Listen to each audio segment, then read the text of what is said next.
మొదటిగా తండ్రి దేవునికి, ప్రభువైన యేసుక్రీస్తు వారికి, పరిశుద్ధాత్మ దేవునికి నా హృదయపూర్వక కృతజ్ఞతాస్తుతులు చెల్లిస్తున్నాను.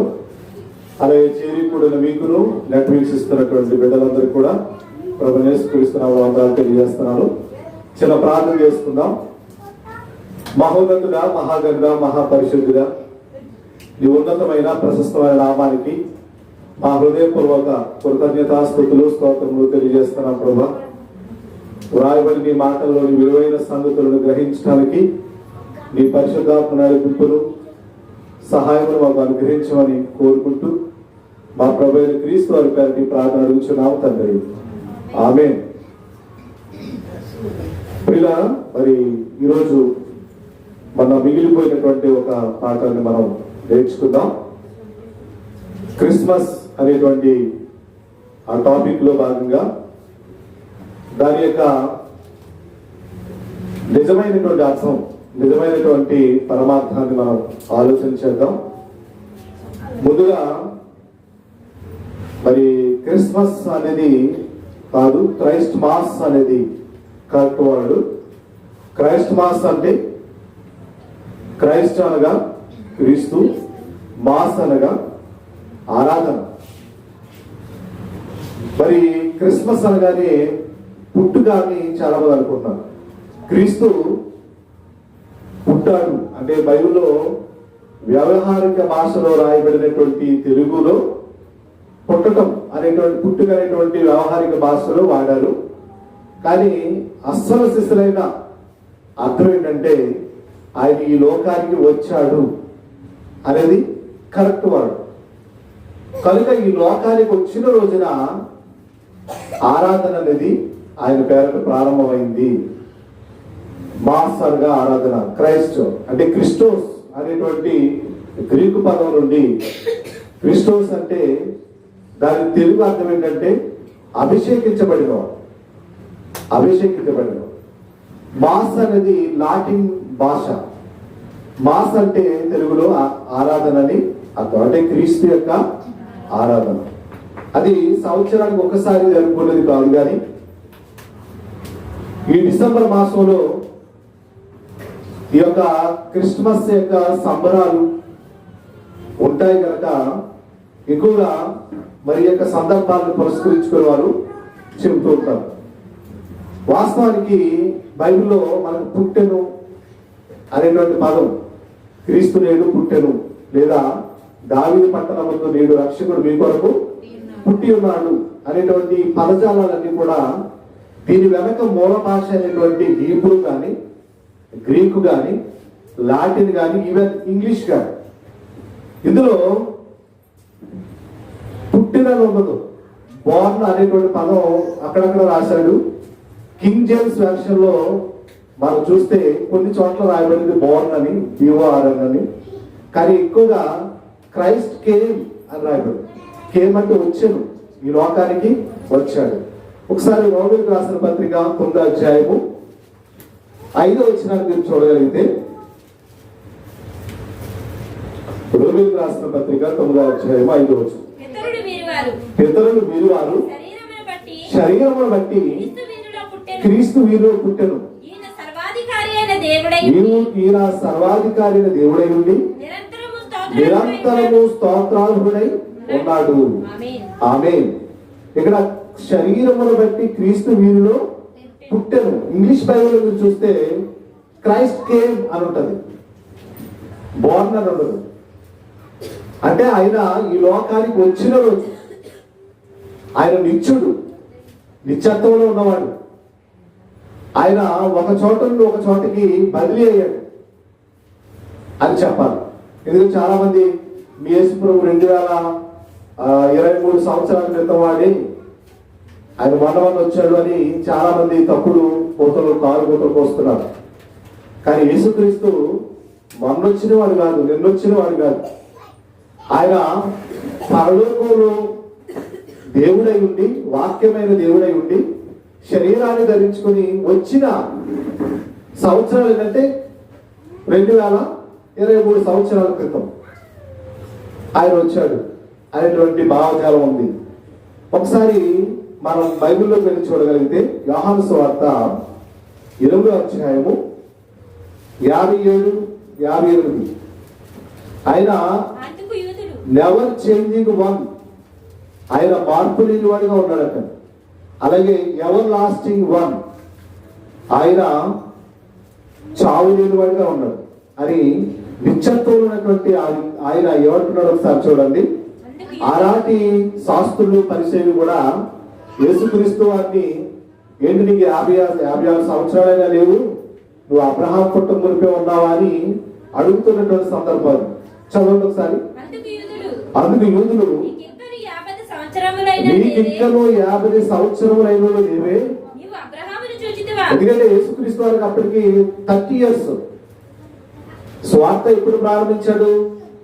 బాప్తిస్మం తీసుకున్నది ఎప్పుడంటే 30వ ఏట, 30వ సంవత్సరంలో.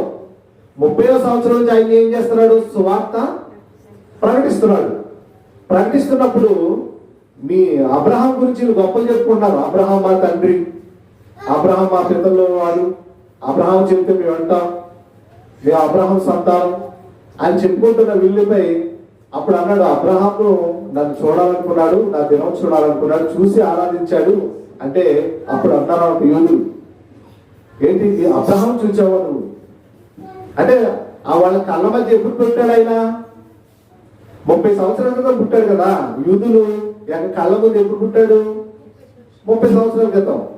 మరి అబ్రహాం ఎప్పుడు ఉన్నవాడు? ఆది కాలంలో ఉన్నవాడు. కనీసం ఒక 50 years అనే లేవే నీకు?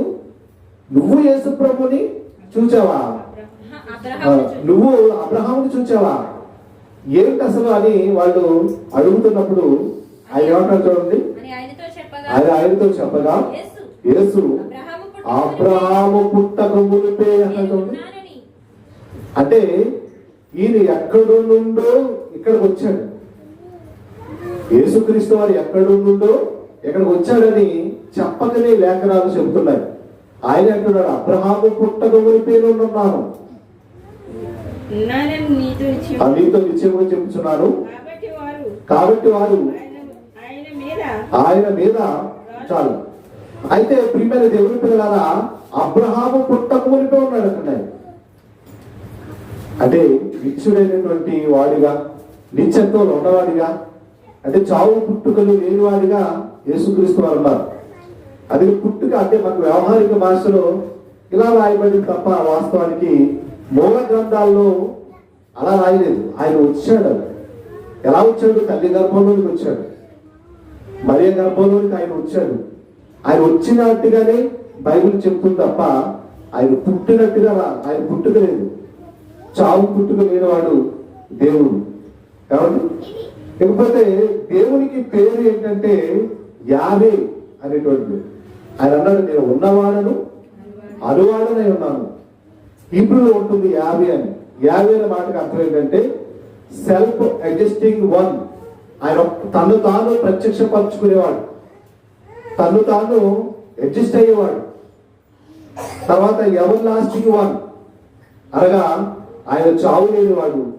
నెవర్ చేంజింగ్ వన్, ఆయన మార్పు లేనివాడిగా బైబిల్ చరిత్రలో మనకి కనబడతారు. ఇకపోతే సైకాలజీలో జెహోవా కాంప్లెక్స్ అనేటువంటిది ఒకటి ఉంటుందట. సైకాలజీలో అంటే మానసిక శాస్త్రంలో జెహోవా కాంప్లెక్స్ లో నేనే అనేటువంటి పదం దేవుణ్ణి సూచించే పదం. నేనే అనేటువంటి పదం ఏదైనా ఉందంటే అది దేవుణ్ణి సూచించేటువంటి పదం. అది యోహాను సువార్త 14:6 రాయబడి చూడాలి ఒకసారి. యేసుక్రీస్తు వారు ఏమని చెప్పుకున్నారు ఒకసారి చూద్దాం. యేసు నేనే మార్గమును, నేనే సత్యమును, నేనే జీవమును అన్నాడు. నేనే అంటే అది దైవత్వం గురించినటువంటి పదజాలంగా ఇక్కడ జెహోవా కాంప్లెక్స్ అనేటువంటి సైకాలజీలో ఉంది. అంటే దేవుడు తను తాను ప్రత్యక్షపరుచుకుంటాడు. దేవుడు ఉన్నవాడు కనుక ఒకప్పుడు ఉన్నవాడైనటువంటి క్రీస్తు వారు వాక్యమైన దేవుడు శరీరాన్ని ధరించుకుని వచ్చిన రోజే క్రైస్ట్ మాస్. అది దాని యొక్క చరిత్ర ఉంది. యెషయా గ్రంథంలో 57వ అధ్యాయంలో ఆయన గురించి ముందుగానే ప్రవచించబడిన ఒక లేఖనం చూద్దాం. చూడండి, యెషయా గ్రంథం 50వ అధ్యాయము 15వ వచనం. మహాగణుడును మహోన్నతుడును పరిశుద్ధుడును, చూడ నిత్య నివాసి, నిత్యత్వంలో ఉన్నవాడు, నెవర్ చేంజింగ్ వన్, మార్పు లేనివాడు, ఆల్ఫా ఒమేగా అనేవాడు, ఆది అంతము నేనే అనేవాడు. ఆల్ఫా ఒమేగా నేనే, ఆది అంతము నేనే అనేవాడు. ఎవరైనా యేసుక్రీస్తు. చాలా మంది ఆ యేసుక్రీస్తు వారు ఎక్కడా కూడా నేను దేవుని అని చెప్పుకోలేదు అంటారు. నేనే మార్గం అంటే ఈ జెహోవా కాంప్లెక్స్ ఉన్న సైకాలజీ ఎవరు రాయబడింది? నేనే అనే పదం దేని సూచిస్తుంది? దేవుని సూచిస్తుంది. దేవుడు అనేటువంటి పదం, నేనే అనేటువంటి పదం ఆయన మాత్రమే ఉపయోగించగలరు. మనకి 100వ కీర్తనలో ఒక మంచి మాట ఉందా, ఆయనే మనలను సృష్టించెను, ఆయనే మనం పుట్టించెను, మనం ఆయన వారము, ఆయన మేపే గొర్రెలము. ఆయనే ఆయనే ఆయనే పదం ఉంటా చూడండి. అది తండ్రి అయిన దేవుడికి వాడబడినటువంటి పదం, యెహోవాకి వాడబడిన పదం, యెహోవాకి వాడబడి. అదే పదజాలం యేసుక్రీస్తు వారు నేనే మార్గమును, నేనే సత్యమును, నేనే జీవమును అనేటువంటి పదజాలం ఉపయోగించబడుతుంది చూడండి. అదే చాలా మంది అంటారంటే యేసుక్రీస్తు వారు ఎక్కడా కూడా నేను దేవుణ్ణని చెప్పుకోలేదు కదా అని అంటుంటారు చాలా మంది. వాళ్ళకి అర్థం కాదు ఏంటంటే యేసు ప్రభు చాలాసార్లు చెప్పుకున్నాడు. పిలుపు అడుగుతాడు, తండ్రిని మాకు కనుపరచమను. అప్పుడు ఆయన ఏమంటాడు? అదే కనుపరుస్తాను, కళ్ళు మూసుకో, నీకు దర్శనంలో చూపిస్తాను అన్నాడా? నేనే, నన్ను చూస్తే ఆయన చూసినట్టే అన్నాడు. అంటే తండ్రి యేసు ప్రభు గారు ఇక్కడ అర్థం. ఈయన కూడా నిత్యత్వంలో దేవుడే ఉన్నాడు. తండ్రి గుణలక్షణాలు కలిగి ఉన్నాడు. యెహోవా యొక్క గుణలక్షణాలను యాజ్గా కలిగి ఉన్నటువంటి వాడే మహనీయుడు అనేటువంటి యేసుక్రీస్తు వారు. అది ఇక్కడ మనం చూస్తాం. ఇంకా మళ్ళీ చదువు. మహాగణుడును మహోన్నతుడును పరిశుద్ధుడును నిత్య నివాసీయులైన ఇలాగు సెలవించుచున్నాడు, నేను మహోన్నతమైన పరిశుద్ధ స్థలంలో నివసించువాడను, అయినను వినయము గలవారి ప్రాణమును ఉజ్జీవింపచేయుటకును, నలిగిన వారి ప్రాణమును ఉజ్జీవింపచేయుటకును, వినయము గలవారి యొద్దను దీన మనస్సు గలవారి యొద్దను నివసించుచున్నాను. నేను నిత్యము కోపించేవాడును కాను, పోరాడువాడును కాను, ఎల్లప్పుడూ కోపించేవాడును కాను. అలాగే ఉండే నెలలా నా మూలముగా జీవాత్మేమైపోతుంది, నశించిపోతుంది. అందుకే ఈ జీవాత్మలన్నిటినీ రక్షించడానికే యేసుక్రీస్తు అనేటువంటి మహానుభావుడు మొదటి శతాబ్దంలో ఈ లోకానికి ఒక మరియ గర్భాంగుండా రావడం జరిగింది. దాన్నే క్రైస్ట్ మాస్ గా ఈరోజు ప్రపంచవ్యాప్తంగా జరుపుకుంటున్నారు. తర్వాత తూర్పు దేశాలైనటువంటి బబులోను, అశ్షూరు, కేదారు అనే 3 ప్రాంతాల నుంచి జ్ఞానులు వచ్చారండి. జ్ఞానులు వచ్చి అప్పటికి కింగ్ గా ఉన్నటువంటి హేరోదు రాజును అడుగుతున్నారు, యూదుల రాజుగా పుట్టినవాడు ఎక్కడున్నాడు అని. అదే నేనే కింగ్ అనుకుంటే ఇంకో కింగ్ ఎవరు అనుకున్నాడు హేరోదు. వెంటనే కంగారైపోయి వెంటనే తన దగ్గర ఉన్నటువంటి జ్ఞానులు పిలిపించాడు, శాస్త్రజ్ఞులు పిలిపించాడు. పిలిపించి వారిని అడిగాడు, క్రీస్తు ఎక్కడ పుట్టినని వారిని అడిగితే వారు ఒక లేఖనం వెతుకారు. మీకా గ్రంథంలో రాయబడిన లేఖనం, యోదయ బెత్లెహేములోనే అని. అంటే జ్ఞానులు ఏ ప్రాంతం నుంచి వచ్చారు అనేటువంటి విషయాలు కూడా చక్కగా క్రోడీకరించబడ్డాయి. అయితే జ్ఞానులకు ఎలా తెలిసింది? వాళ్ళ పుస్తకాలు చదువుకున్నారు. ఏ గ్రంథాలు వాళ్ళు చదువుకున్నారంటే ప్రాముఖ్యంగా దానియేలు గ్రంథాన్ని వారు బాగా స్టడీ చేశారు. క్రీస్తు పూర్వం 600 సంవత్సరంలో రాయబడినటువంటి దానియేలు గ్రంథాన్ని ఈ తూర్పు దేశాల్లో ఉన్నటువంటి బబులోను, అశ్షూరు, కేదారు ఈ 3 ప్రాంతాల్లో ఉన్నటువంటి జ్ఞానులు వారు స్టడీ చేశారు దానియేలు గ్రంథం. ఆ దానియేలు గ్రంథం ఏముందో చూడండి. 9వ అధ్యాయం 24వ వచనంలో దానియేలు గ్రంథము 9:24. తిరుగుబాటును మాన్పుటకును. చూడండి, దేవుడు ఎందుకు వస్తాడు ఈ భూమి మీదకి రాయబడింది. మహనీయుడైన యేసుక్రీస్తు ఎందుకు ఉద్భవిస్తాడు, ఈ మనుషుల మధ్య ఎందుకు ఆయన రావాల్సి వచ్చిందో, ఈ మానవ ఆకారాన్ని ధరించుకొని మానవ దేహాన్ని ధరించుకొని ఆయన ఎందుకు పుట్టవలసి వచ్చిందో, ఆ విషయాన్ని ఇక్కడ దానియేలు గ్రంథము చదువుతుంటే మనకు అర్థమవుతుంది. 9:24. తిరుగుబాటును మార్పుటకును పాపమును నివారణ చేయుటకును. యేసుక్రీస్తు ఎందుకు వచ్చాడని మత్తయి సువార్తలో మనం చదువుతాం. పాపులను రక్షించుటకు లోకరక్షకుడు ఉద్భవించాడు అని రాయబడింది. తిమోతికి రాసిన మొదటి పత్రిక 1:15 కూడా ఒక మంచి మాట రాయబడింది. చూడండి ఒకసారి, ఇదిలా పట్టుకోండి. తిమోతికి రాసిన మొదటి పత్రిక 1:15. పాపులను రక్షించుటకు క్రీస్తు యేసు లోకమునకు వచ్చెను, పుట్టిన కాదు. అంటే వ్యవహారిక భాషలో మనకు అర్థం కావడానికి పుట్టాడు అనేటువంటి పదం రాయబడింది, కానీ ఆయన ఈ లోకానికి వచ్చాడు అనేది సబబైనటువంటి పదముగా ఇప్పుడు బైబిల్ పండితులు మేధావులు ఒప్పుకుంటున్నారు. ఎందుకంటే హీబ్రూ గ్రీకు గ్రంథాలు, లాటిన్ భాషలో, కింగ్ జేమ్స్ వెర్షన్ లో కూడా ఆయన వచ్చాడు అనేటువంటి పదం ఎక్కువగా రాయబడింది. అంటే ఒక ఒక ఒక చోట నుండి ఒక చోటికి బదిలీ అయ్యాడు. ఆ పదం ఇందాక నేను చెప్దాం అనుకున్నాను, మర్చిపోయి. ఏమండి, ట్రాన్స్ఫర్ అయ్యాడంటే ఆయన ఏమయ్యాడు? ట్రాన్స్ఫర్ అయ్యాడంటండి. అంటే ఒక చోట నుండి ఒక చోటకి ఆయన బదిలీ కావాల్సి వచ్చింది. దాన్ని ప్రొడియోకేర్ అనేటువంటి పదజాలంతో ఉపయోగిస్తారు. ప్రొడియోకేర్ అంటే ట్రాన్స్ఫర్. బాడీ, ఆయన దేవుడుగా ఉన్నటువంటి ఆయన మానవ శరీరంలో ట్రాన్స్ఫర్ అయ్యాడు. అదే మరి యోహాను సువార్త 1:1 14 మనం చదువుకుంటాం. ఆదియందు వాక్యం ఉండెను, వాక్యం దేవుడై ఉండెను, ఆ వాక్యమే శరీరధారిగా కృపా సత్య సంపూర్ణుడిగా మన మధ్య నివసించెను.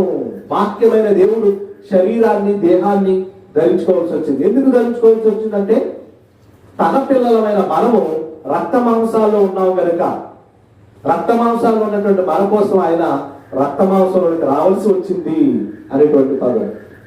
తిరుగుబాటు మాన్పుటకును 9:24 దానియేలు గ్రంథం.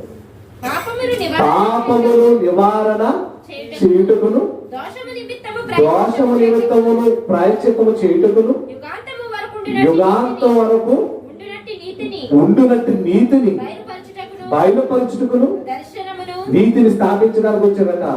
చూడండి, పాపాన్ని నివారించడానికి వచ్చాడట, తిరుగుబాటును మార్పించడానికి వచ్చాడట అండి. దర్శనమును ప్రవచనమును ముద్రించుటకును, అతి పరిశుద్ధ స్థలమును అభిషేకించుటకును, ఈ జనమునకును పరిశుద్ధ పట్టణమునకును 70 వారములు విధింపబడెను.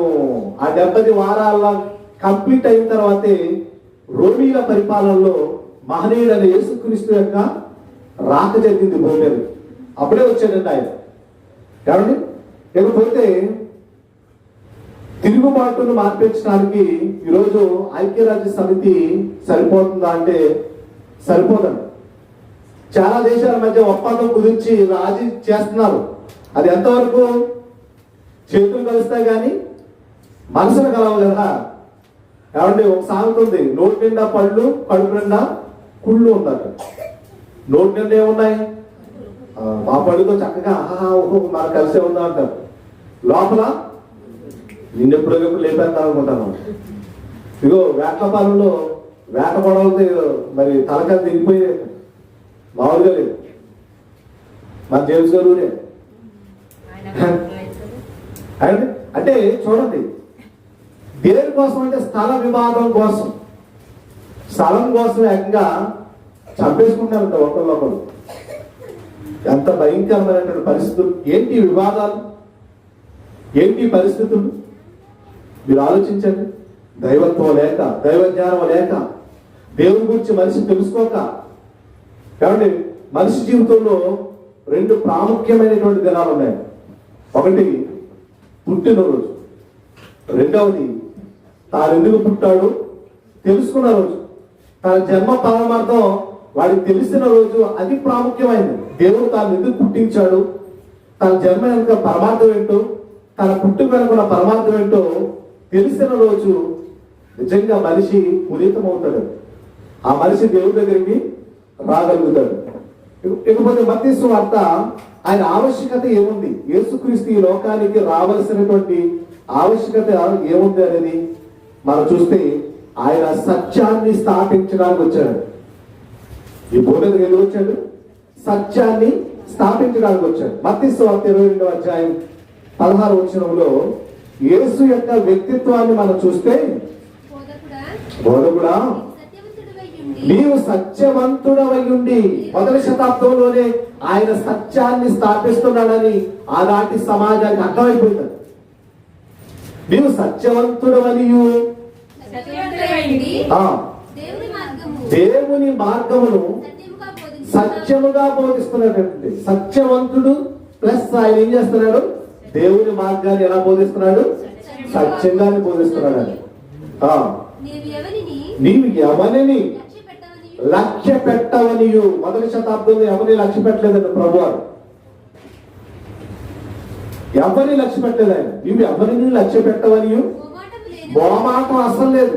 సత్యం చెప్పడంలో మోమాటం ఉండదు, రాజీ ఉండదు. అది యేసు బోధ. ఆయన బోధ శాస్త్రులు పరిశీలి బోధ లాంటిది కాదు.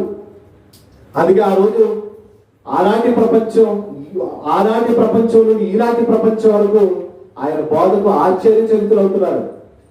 ఈరోజు టీచర్ ట్రైనింగ్ తీసుకోవాలంటే ఆ స్కిల్స్ అన్ని ఎక్కడ తీసుకున్నారో తెలుసు, బైబిల్ నుంచే.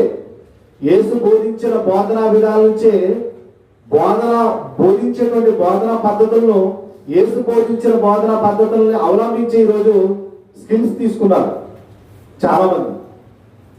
కాబట్టి ఈరోజు నైపుణ్యం ఎక్కడి నుంచి వస్తుంది, అని ఎలా బోధించాడు? నోన్ టు అన్నోన్, అంటే తెలియని దాని నుంచి తెలియని దానికోసం తెలిసిన దాన్ని మాట్లాడటం అనమాట. అంటే ఒక తెలియని పరలోకం ఉంది, ఆ మహాలోకం గురించి భూమి మీద నీకేం తెలుసో దాని నుంచి ఆయన బోధ చేశాడు. ఆవగింజతో పోల్చాడు దేవుని రాజ్యాన్ని. దేవుని రాజ్యం ఎలా ఉంటుంది, పరలోకం ఎలా ఉంటుందో తెలియాలంటే యేసు బోధించిన బోధన పద్ధతుల్ని ఈరోజు టీచర్ ట్రైనింగ్ లో బోధిస్తుంటారు. మీరు ఆలోచించండి, బైబిల్ ఎంత గొప్పది.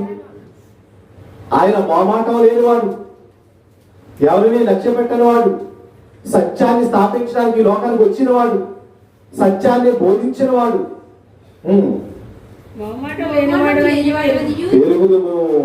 ఆయన వ్యక్తిత్వాన్ని ఆ రోజు వాళ్ళు అంచనా వేశారండి. అమ్మో, యేసు సామాన్యుడు కాదు అనేటువంటిది. కాబట్టి చిలకలూరుపేటలో మన మధ్యకాలంలో బస్ తగ్గడం జరిగింది. నరసింహరావు, చలపతిరావు అనేటువంటి ఇద్దరు వ్యక్తులు బస్సును హైజాక్ చేసి లోపల ఉన్నటువంటి వారి దగ్గరికి వెళ్ళి వారి దగ్గర ఉన్నటువంటి బంగారాన్ని, డబ్బులు అంతా కాజేసి అటు బస్సులో పెట్రోల్ పోసి ఆ డోర్ వేసేసి లాక్ వేసేసి బస్సును దగ్ధం చేశారు. చాలా ఘోరం. వీళ్ళు పట్టుబడ్డారు. ప్రజలు వీళ్ళని తీవ్రంగా వెంటనే ఉరి తీయాలని ఆవేదన వ్యక్తం చేశారు. అయితే వీళ్ళిద్దరిని అరెస్ట్ చేసిన తర్వాత మన రాజమండ్రి సెంట్రల్ జైల్లోనే ఉన్నారు వీళ్ళు. వాళ్ళని అక్కడ ఖైదీలుగా పెట్టిన తర్వాత సుప్రీంకోర్టు వీళ్ళకి 302 సెక్షన్ కింద ఉరిశిక్ష ఖరారు చేసేసింది. అప్పుడు అక్కడ ఆ జైల్లో నేరస్తులకు వాకింగ్ చెప్పడానికి ఒక ఆయనకి పర్మిషన్ ఉందండి. ఆయన పేరు థామస్ ఆచార్య గారు.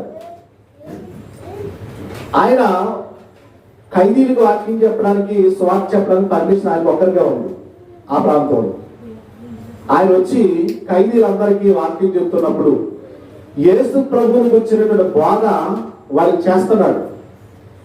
వీళ్ళు బస్సులు అయితే దగ్ధం చేశారు, అందులో ఉన్న వ్యక్తులు అయితే దగ్ధం చేశారు, కానీ దాని యొక్క పాపం యొక్క తీవ్రత వీళ్ళు వేధిస్తున్నారు. మనం చేసిన పాపం మనల్ని పట్టుకొని తరివేస్తున్నారు.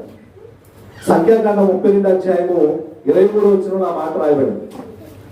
యేసు బోధలు వింటున్నారు, వాళ్ళ హృదయాలు పగిలిపోతున్నాయి, వాళ్ళ గుండెలు పగిలిపోతున్నాయి. మేము పాపం చేశాము, తప్పు చేశాము, ఘోరమైనటువంటి పాపం చేశామని వాళ్ళు ఒప్పుకుంటున్నారు, ఒప్పుకొని పశ్చాత్తాపడుతున్నారు. చదవండి 32:23 సంఖ్యాకాలం. మీరు అట్లు చేయని ఎడల మీరు అట్లు చేయని ఎడల యెహోవా దృష్టికి పాపము చేసిన వారు అగుదురు కనుక మీ పాపము, అది అండర్లైన్ చేసుకోండి, మీ పాపము మిమ్మును పట్టుకొనును అది తెలుసుకోండి. ఇది వాళ్ళకే కాదు, ఈరోజు మనందరికీ ఇది పాఠం. ప్రపంచ మానవాళ్ళందరికీ ఇది పాఠం. అని మనం చేసిన పాపం మనం ఏం చేస్తుంది? పట్టుకుంటుంది. వీళ్ళు విడిచిపెట్టదు. అంటే మానసికంగా వీళ్ళు యేసుక్రీస్తు బాధలు వింటున్నారు. యేసు నీ కోసమే వచ్చాడు, నిన్ను రక్షించడానికే వచ్చాడు, నీ పాపాన్ని తీయడానికే వచ్చాడు. నువ్వు క్షమించబడతావు. ఈ లోకంలో నేను ఎవరు క్షమించకపోయినా నీ దేవుడు నిన్ను క్షమిస్తాడు. అందుకే యేసు అనే మహనీయుడు ఈ లోకంలోకి వచ్చాడని ఈ థామస్ ఆచార్య గారు చేస్తున్న ఈ బోధలన్నీ వీళ్ళు వింటున్నారు. బైబిల్ కూడా వాళ్ళకి ఇచ్చాడు, బైబిల్ చదువుతున్నారు వీళ్ళిద్దరు, నరసింహారావు చలపతులు.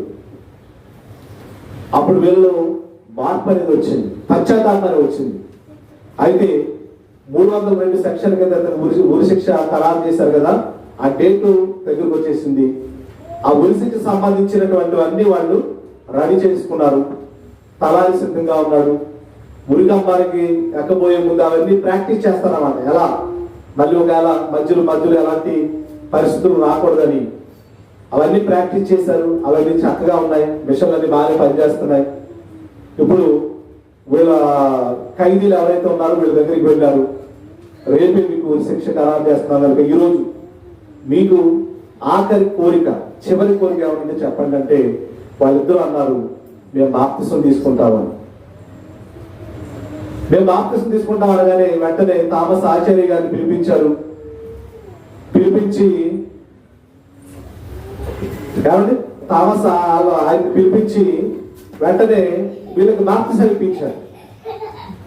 బాప్తిసాలు ఇప్పించిన తర్వాత వీళ్ళు బాప్తిసం తీసుకొని ఇంకా రేపు చనిపోతాం అనగా ఇక జైలర్లు అధికారులు అలా ఉంటారు కదా, వాళ్ళు వచ్చి మరి వాళ్ళ బంధువులు కూడా పిలిపించారు.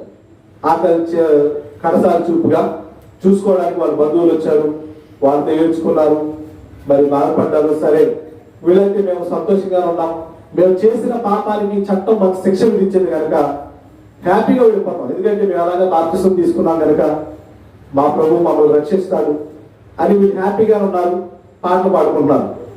అయితే మరుసటి రోజు ఉరి తీసే ముందుగా ఆ జైలు వార్డెన్ ఎవరైతే ఉన్నారో వీళ్ళ దగ్గరికి వెళ్ళి మానసికంగా సిద్ధపరుస్తారు అన్నమాట. మీరు అక్కడ ఎలాంటి పిచ్చిలు చేస్తారో వేయకూడదు, ఎలాంటి హంగామాలు చేయకూడదు, గందరగోళం సృష్టించకుండా చట్టాన్ని గౌరవించి మీకు నల్ల ముసుగు వేస్తారు. వేసిన తర్వాత అది మీకు తగిలిస్తారు. తగిలించిన తర్వాత ఒకసారిగా తలారి లాగుతాడు, మీరు వెంటనే గిలగల కొడుకొని చనిపోతారని మానసికంగా వాళ్ళని సిద్ధపరుస్తారు. సిద్ధపరిచేటువంటి సమయం అది చెప్పడానికని జైలు వార్డెన్ వస్తున్నాడు అనుకున్నారు. వీళ్ళైతే పాటలు పాడుకుంటూ ప్రార్థన చేసుకుంటూ ఉన్నారు.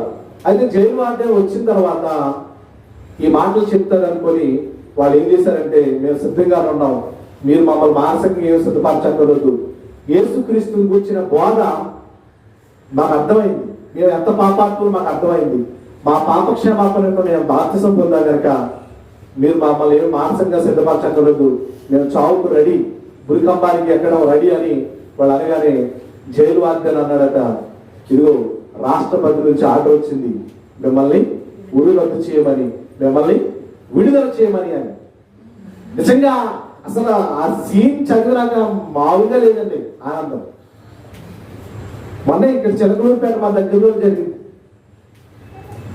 అంటే యేసులో ఉన్న శక్తి ఈ ప్రపంచం తెలుసుకోవడానికి దేవుడు చేసిన ఒక అద్భుతమైన కార్యం. ఎందుకంటే ప్రజలు ఒప్పుకోవడం లేదు, వాళ్ళు ఎలాగైనా ఉరి తీయాలి. ఎందుకంటే బస్సులో చిన్నలు పెద్దలు స్త్రీలు పురుషులు డ్రైవరు కండక్టర్ వీళ్ళందరూ దగ్ధమైపోయారు, సజీవ దహనం చేశారు. దుర్మార్గులు దుష్టులు నిజంగా వీళ్ళని వెంటనే వీళ్ళని కూడా దహనం చేసేయాలి.